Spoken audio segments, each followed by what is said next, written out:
Tu sto scrivendo queste parole, ma ti fa capire quanto è importante sia per noi. A che non ti scordiamo mai come mi fa male.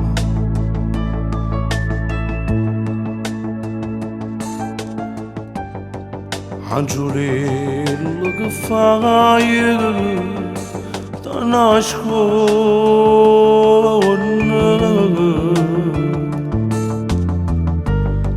Are de nuovo la casera si può chiamare non può sapere quanto che ci manca a che la sera che da volere forza abbraccia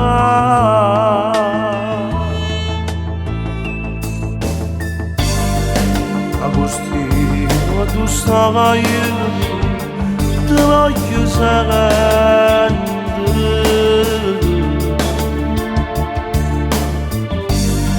cerca di non mi delude te voglio essere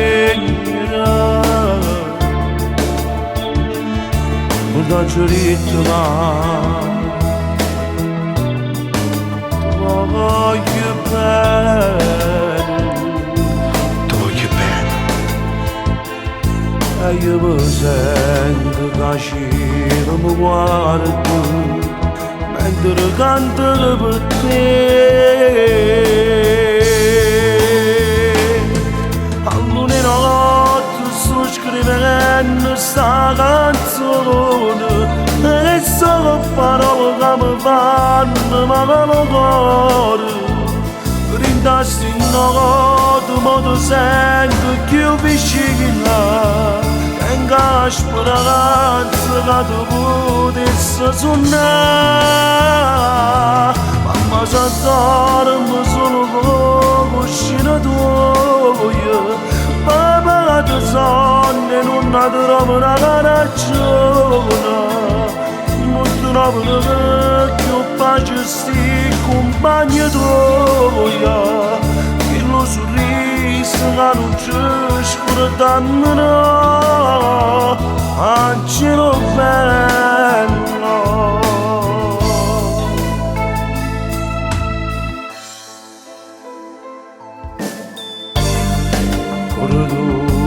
Madonnella mi pianto per suo figlio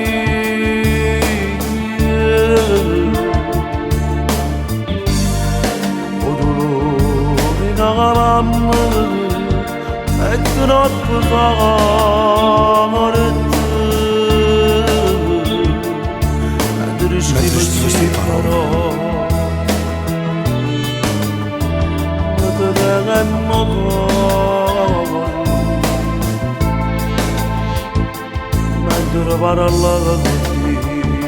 mentre parlo con Dio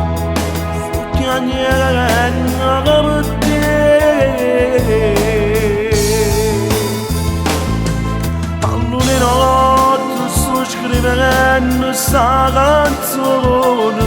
e solo parole che mi fanno male al cuore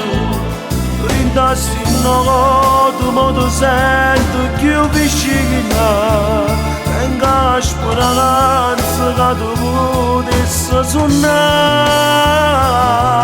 mamma se dormo solo con cuscino tuo papà ti sonno e non ti trovo una ragione molto nobile vecchio pace sti compagni tuoi che lo sorriso che non ci scordanno angelo bello